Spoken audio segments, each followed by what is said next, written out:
Ժողովուրդ օրաթերթը գրում է. օրաթերթի լավատեղյակ աղբյուրները փոխանցում են, որ այս տարվա հունիսի սկզբին ՀՀ կառավարության շենքի դիմաց սկանդալային բախում է եղել 2020 թվականի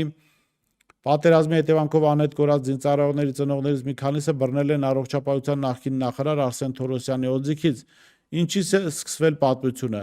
Օրաթերթին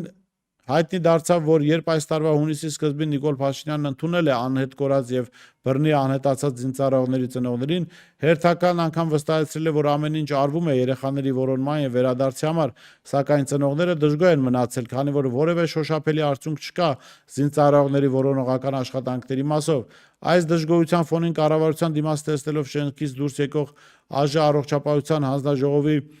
նախագահ առողջապահության նախկին նախարար Արսեն Թորոսյանին, որը եղել է ԴՆԹ հետազոտությունների պատասխանատուն դատաբժշկական գիտագործական կենտրոնի տնօրեն Մեհեր Բիշարյանի հետ, բղավել են նրա վրա, թե ԴՆԹ հետազոտությունները դարձրել է ծաղր։